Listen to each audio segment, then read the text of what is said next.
Understand பண்ணாதான் இந்த மெட்ரிக்ஸை வந்து பார்த்தீங்கன்னா நம்ம யூஸ் பண்ணி ட்ரபிள் ஷூட் பண்ண முடியும். எனக்கு CPU சைக்கிள்ஸ்னால் என்னென்னே தெரியல அப்படின்னா நான் இந்த மெட்ரிக்ஸை என்னதான் மெட்ரிக்ஸோட நம்பர்ஸ் கொடுத்துருந்தாங்க இது ஹையாக இருக்குன்னு சொன்னால் கூட என்னால் வந்து பார்த்தீங்கன்னா ட்ரபிள் ஷூட் பண்ண முடியாது. அப்போது எனக்கு ஒரு விஎம்மில் வந்து பார்த்தீங்கன்னா ஒரு விஎம் வந்து CPU சைக்கிள்ஸ் ஹையாக யூஸ் பண்ணுது அப்படின்னா அதை நான் எப்படி கண்டுபிடிக்கிறது? ஏன்னா எந்த வேல்யூக்கு போனால் மேலே போனால் ஹைவு, எதுக்கு கீழே இருந்தால் வந்து மீடியம் இல்லை நார்மலாக இருக்குது அப்படின்றத நம்ம அண்டர்ஸ்டாண்ட் பண்ணிக்கணும் இல்லையா? ஸோ அதுக்காக இதை பற்றி டீட்டெயில்டாக அப்கமிங் வீடியோஸில் வந்து பார்த்தீங்கன்னா எக்ஸ்பிளைன் பண்ணுறேன். ஸோ நெக்ஸ்ட் என்ன பார்க்கலாம் அப்படின்னா பர்சன்டேஜ் யூஸ்டு பார்த்தோம் இல்லையா? ஸோ அடுத்தது வந்து பார்த்தீங்கன்னா பர்சன்டேஜ் சிஸ். இந்த பர்சன்டேஜ் சிஸ் வந்து பார்த்தீங்கன்னா சிஸ்டம் ரிலேட்டட் ஆக்டிவிட்டீஸ் இருக்கு இல்லையா? ஸோ அதுக்கு வந்து பார்த்தீங்கன்னா சில CPU யூசேஜ் வந்து பார்த்தீங்கன்னா நம்ம ESXi பண்ணோம். ஸோ அதனோட மெட்ரிக்ஸாக இது வந்து பார்த்தீங்கன்னா டிஸ்பிளே பண்ணோம். அது மட்டும் இல்லாமல் இப்போ ஒரு விஎம்ல வந்து பார்த்தீங்கன்னா ஐஓ யூசேஜ் வந்து ஹையாக இருக்குது அப்படின்னா இந்த மெட்ரிக்ஸை நம்ம வந்து பார்த்தீங்கன்னா அனலைஸ் பண்ணணும். சரிங்களா? ஸோ இதுக்கும் வந்து பார்த்தீங்கன்னா இன்ட்ரப்ட்ஸ் அப்படின்ற ஒரு வேல்யூ கொடுத்துருக்காங்க. முதல்ல இந்த இன்ட்ரப்ட்னா என்ன சிபியூவில் அப்படின்றத நம்ம அண்டர்ஸ்டாண்ட் பண்ணணும். அதுக்கு தான் நான் சொன்னேன் சிபியோட பேசிக்ஸ்லேருந்தே நம்ம போனால் தான் வந்து பார்த்தீங்கன்னா இந்த சிஸ்டம் ப்ராசஸ் டு இன்ட்ரப்ட் அப்படின்ற ஒரு சென்டென்ஸ் இங்கே வருது பார்த்தீங்களா? அப்போ இந்த இன்ட்ரப்ட்னா என்ன, இதை எப்படி ஹேண்டில் பண்ணுது, இதனால் எப்படி வந்து CPU பர்சன்டேஜஸ் வந்து எப்படி வந்து ஹைக் ஆகுது, இதை நம்ம அண்டர்ஸ்டாண்ட் பண்ணோம் அப்படின்னா முதல்ல இன்ட்ரப்ட்ஸ்னா என்னென்னு அண்டர்ஸ்டாண்ட் பண்ணணும். அதே மாதிரி ஹை ஐஓன்னு சொல்கிறாங்க இல்லையா? ஐஓலே நிறைய ஐஓஸ் இருக்குது. சரிங்களா? மெமரி ஓரியன்டாக இருக்குது, CPU ஓரியன்டாக இருக்குது, நெட்வொர்க் ஓரியன்டாக இருக்குது, ஸ்டோரேஜ் ஓரியன்டாக இருக்குது. அப்போது எந்த மாதிரியான ஐஓ வந்து இங்கே மென்ஷன் பண்ணுறாங்க, இதெல்லாம் வந்து பார்த்தீங்கன்னா கொஞ்சம் டீப்பாக நம்ம அண்டர்ஸ்டாண்ட் பண்ணிக்கணும். ஸோ நெக்ஸ்ட் வந்து பார்த்தீங்கன்னா விஎம் வெயிட் டைம். ஸோ இந்த விஎம் வெயிட் டைம் வந்து பார்த்தீங்கன்னா கர்னலில் போயிட்டு எனக்கு ஒரு ஆக்டிவிட்டி ப்ராசஸ் பண்ணுறதுக்கு வெயிட் பண்ணும் இல்லையா? ஸோ அதுதான் வந்து பார்த்தீங்கன்னா இந்த விஎம் வெயிட் டைம் அப்படின்னு சொல்லுவாங்க. இதுக்கு நிறைய ரீசன்ஸ் இருக்குது. சரிங்களா? ஸோ இதுக்கு வந்து பார்த்தீங்கன்னா பர்ஃபார்மன்ஸ் மெட்ரிக்ஸ் ஒரு நம்பர் கொடுத்துருப்பாங்க. ஸோ இது வந்து பார்த்தீங்கன்னா 100 அப்படின்னு இருந்தால் அந்த விஎம்மில் வந்து பார்த்தீங்கன்னா எனக்கு வந்து இஷ்யூ இருக்குது அப்படின்றத வந்து பார்த்தீங்கன்னா நம்ம எடுத்துக்கிட்டு அந்த விஎம்மை ஃபர்தராக ட்ரபிள் ஷூட் பண்ணணும் ஐஓ ஓரியன்டாக. சரிங்களா? ஸோ நெக்ஸ்ட்டு வந்து பார்த்தீங்கன்னா பர்சன்டேஜ் ரெடி. சரிங்களா? இந்த பர்சன்டேஜ் ரெடி வந்து பார்த்தீங்கன்னா நிறைய இன்டர்வியூஸ் நம்மளை கேட்டிருப்பாங்க. பர்சன்டேஜ் ரெடினா என்ன அப்படின்னு சொல்லி கேட்பாங்க. நம்ம நிறைய ஆன்சர் பண்ணியிருப்போம் இல்லையா? பட் எக்ஸாக்டாக வந்து இந்த பர்சன்டேஜ் ரெடியை வந்து எப்படி ESX டாப் யூஸ் பண்ணி நம்ம அனலைஸ் பண்ணுறது அப்படின்றத நம்ம வந்து பார்த்தீங்கன்னா டீட்டெயில்டாக இந்த வீடியோவில் நான் சொல்லித்தர போகிறேன். ஏன் அப்படின்னா பர்சன்டேஜ் ரெடி நம்ம 2 இடத்துல வந்து பார்த்தீங்கன்னா அனலைஸ் பண்ணோம். ஒன்று ESXi ஓரியன்டாக, இன்னொன்று வந்து பார்த்தீங்கன்னா நம்மளோட விஎம் ஓரியன்டாகவும் பர்சன்டேஜ் ரெடி வந்து பார்த்தீங்கன்னா அனலைஸ் பண்ணணும். ஸோ அப்போது இதுக்கு வந்து பார்த்தீங்கன்னா ஒரு நம்பர் ஸ்பெசிஃபை பண்ணுறாங்க.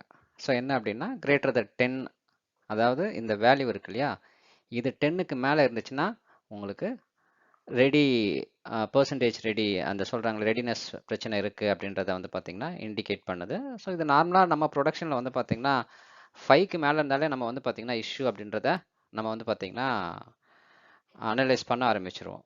சரிங்களா? அதாவது கிரிட்டிக்கல் என்விரான்மெண்ட்ஸில் சொல்கிறேன். நான் கிரிட்டிக்கல் என்விரான்மெண்ட்ஸில் வந்து பார்த்தீங்கன்னா இது வந்து 10க்கு மேலே இருந்தாலே வந்து பார்த்தீங்கன்னா நம்ம அனலைஸ் பண்ணால் போதுமானது.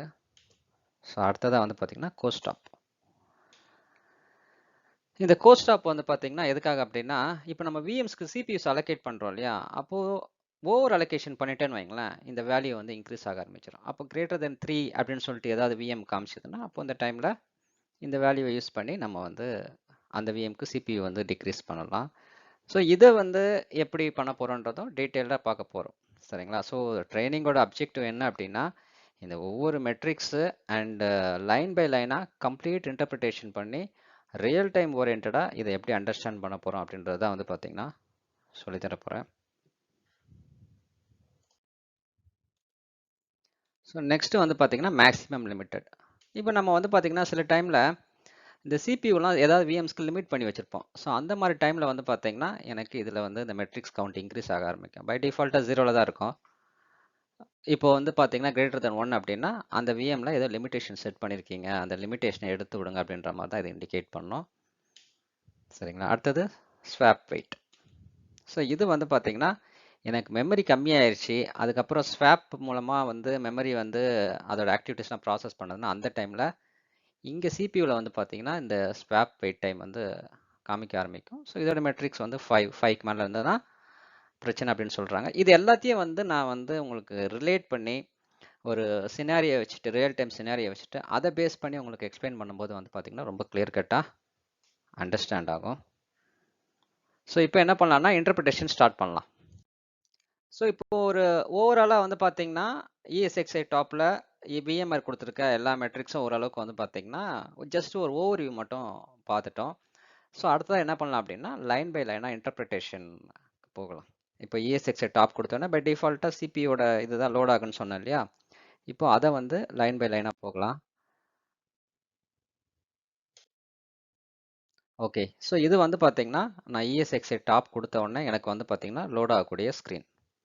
இதில் நான் எதுவுமே வந்து பார்த்தீங்கன்னா கீஸ்லாம் எதுவும் ப்ரெஸ் பண்ணல. ஜஸ்ட் இஎஸ்எக்ஸ்ஐ டாப் ப்ரெஸ் பண்ணால் ஃபஸ்ட் எடுத்தோடனே எனக்கு இதான் லோட் ஆகும். ஸோ நம்ம இப்போ என்ன பண்ணலாம்னா ஃபர்ஸ்ட் லைன்லேருந்து அப்படியே ஒன்று ஒன்றா இன்டர்பிரிட்டேஷன் பண்ணிட்டு வரலாம். இந்த ஃபர்ஸ்ட் லைனு, அப்புறம் பிசிபி யூஸ்டு, யூட்டிலைஸ்னா என்ன, கோர் யூட்டிலைசேஷன்னா என்ன, அப்புறம் ID, GID, name, NWLD, percentage used, இப்படி வந்து ஸ்டெப் பை ஸ்டெப்பாக போகும்போது நீங்கள் நெக்ஸ்ட் டைம் இஎஸ்எக்ஸை டாப் போட்டு அனலைஸ் பண்ணும்போது ஈஸியாக வந்து பார்த்தீங்கன்னா ஒரு பார்த்த ஒரு 5 மினிட்ஸில் வந்து பார்த்தீங்கன்னா ஒரு பிரச்சனையை ஈஸியாக வந்து அனலைஸ் பண்ணி சால்வ் பண்ணுற அளவுக்கு ஸ்பெஷலிஸ்டாக ஆயிடலாம். சரியா? ஸோ இப்போ லைன் பை லைனாக போகலாம்.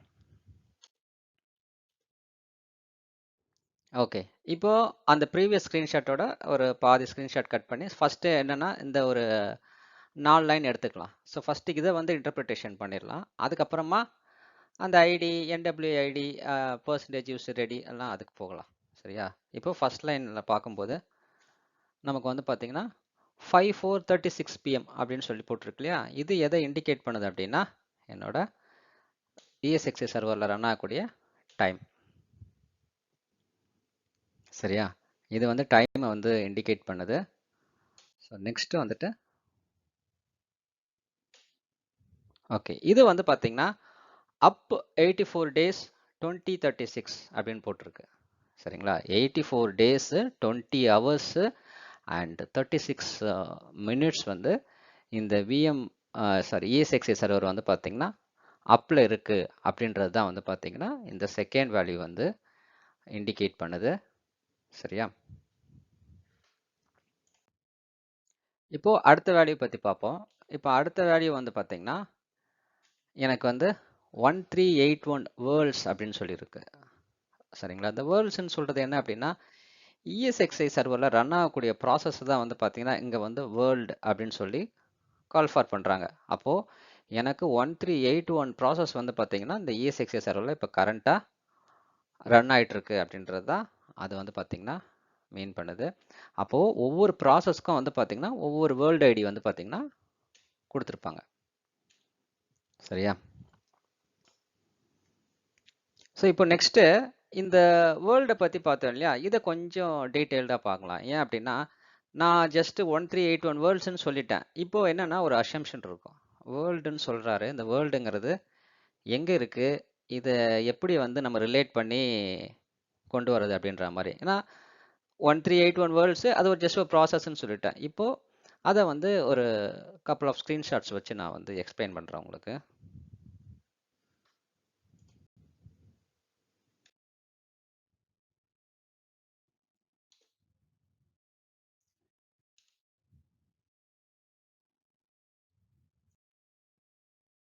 ஸோ இப்போது இந்த வேர்ல்டு ஐடி வந்து இஎஸ்எக்ஸ்ஐ சர்வரில் எதுக்காக அப்படின்றத முதல்ல அண்டர்ஸ்டாண்ட் பண்ணிக்கலாம். சரிங்களா? ஏன் அப்படின்னா இந்த வேர்ல்டு ஐடி வந்து பார்த்தீங்கன்னா முக்கியமான சில ட்ரபிள் ஷூட்டிங் சினாரிஸ்லாம் நம்ம வந்து பார்த்தீங்கன்னா ரியல் டைமில் யூஸ் பண்ணுவோம் ப்ரொடக்ஷன் என்விரான்மெண்ட்டில். அப்போது இந்த வேர்ல்டு ஐடி எதுக்குன்றதை முதல்ல நம்ம அண்டர்ஸ்டாண்ட் பண்ணிக்கணும்.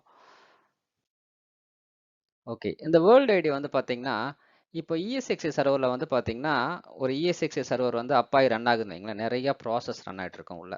அப்போது அந்த ஒவ்வொரு ப்ராசஸ்க்கும் வந்து பார்த்தீங்கன்னா ஒரு ஐடி வந்து ஜென்ரேட் ஆகிருக்கும். இப்போ இந்த ஸ்க்ரீன்ஷாட்டில் வந்து பார்த்தீங்கன்னா இங்கே நேம் இருக்கா, இதில் வந்து பார்த்தீங்கன்னா விஎம்ஆர், யூஎஸ்பி, ஆர்பிடெக்ட், ஆர்எஸ்டிடி ப்ராக்ஸி, இது மாதிரி ஒவ்வொரு ப்ராசஸ் உள்ள ரன் ஆகிட்டு இருக்கு. இந்த ஒவ்வொரு ப்ராசஸ்க்கும் வந்து பார்த்தீங்கன்னா ஒரு ஐடி வந்து பார்த்தீங்கன்னா மேப் ஆயிருக்கு.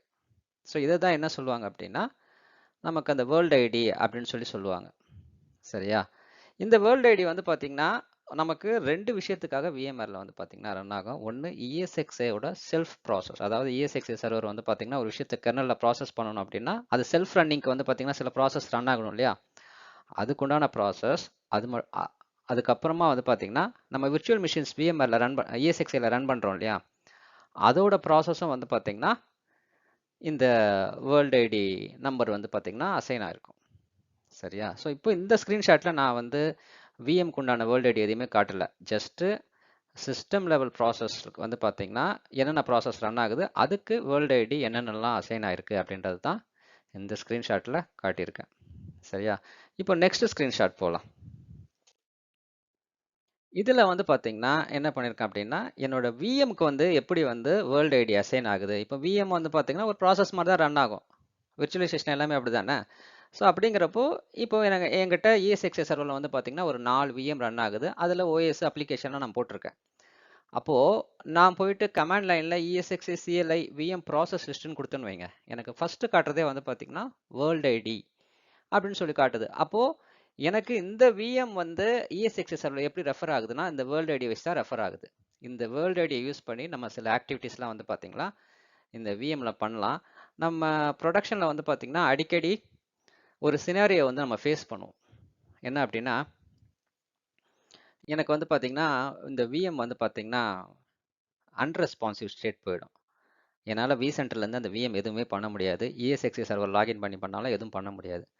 அந்த மாதிரி சினாரியோல நமக்கு இந்த வேர்ல்டு ஐடி, இந்த விஎம்மோட வேர்ல்டு ஐடி இருக்கு இல்லையா, நமக்கு ஒரு ஹெல்ப் பண்ணும். ஸோ என்ன அப்படின்னா, நான் வந்து ESXi CLI VM process list கொடுத்தேன் அப்படின்னா, எனக்கு வேர்ல்டு ஐடி டிஸ்பிளே ஆகிடும். இந்த வேர்ல்டு ஐடியை யூஸ் பண்ணி அந்த அன்ரெஸ்பான்சிவ் விஎம் இருக்கு இல்லையா, அதை வந்து நான் கில் பண்ணலாம். சரியா? அப்போ நான் கில் பண்றேன் அப்படின்றப்போ, அதுக்கு ஒரு கமாண்ட் இருக்கு. ESXi CLI VM process kill -t soft -w 49381 அப்படின்றது தான் இந்த SRV 1ஓட விஎம்மோட வேர்ல்டு ஐடி. அதை யூஸ் பண்ணி அந்த நம்பரை கொடுத்து அந்த விஎம்மை நான் கம்ப்ளீட்டாக கில் பண்ணுறப்போ பவர் ஆஃப் ஆகிடும். சரிங்களா? இது சாஃப்ட் பவர் ஆஃபும் இருக்கு, ஹார்ட் பவர் ஆஃபும் இருக்கு. ஓகே, இந்த கில் பண்ற ப்ராசஸ் நான் இங்கேருந்து மட்டும் தான் பண்ண முடியுமா அப்படின்னா, இதுக்கு டிஃப்ரெண்ட் மெத்தட்ஸ் இருக்கு. நீங்க பவர் ஷெல் யூஸ் பண்ணி பண்ணலாம், ESXi CLI யூஸ் பண்ணி பண்ணலாம், இல்லைனா ESXi டாப் இருக்கு இல்லையா, அங்கேயே வந்து பார்த்தீங்கன்னா டைரக்டா ஒரு விஎம்ஐ வந்து பார்த்தீங்கன்னா நம்ம வந்து கில் பண்ணலாம். ஸோ அந்த கில் பண்ற மெத்தட்ஸ் வந்து பார்த்தீங்கன்னா, என்னோட அட்வான்ஸ்டு ட்ரபிள் ஷூட்டிங் கிளாஸஸ்ல வந்து பார்த்தீங்கன்னா, கிட்டத்தட்ட ஒரு 4 மெத்தட் நான் வந்து பார்த்தீங்கன்னா உங்களுக்கு சொல்லி கொடுத்துருக்கேன். சரியா? ஸோ அந்த வீடியோஸ்லாம் வேணும் அப்படின்னா என்னைய வந்து காண்டாக்ட் பண்ணுங்க. ஸோ இந்த ட்ரைனிங் வந்து உங்களுக்கு யூஸ்ஃபுல்லாக இருக்கு, இல்லை நீங்களும் வந்து அட்வான்ஸ்ட் ட்ரபிள் ஷூட்டிங் கற்றுக்கணும் அப்படின்னா, இந்த நம்பருக்கு வந்து என்னை காண்டாக்ட் பண்ணுங்கள். நம்ம வந்து ட்ரபிள் ஷூட்டிங் கிளாஸஸ் வந்து அட்வான்ஸ்ட் ட்ரபிள் ஷூட்டிங் வந்து கம்ப்ளீட்டாக சொல்லித்தரோம்.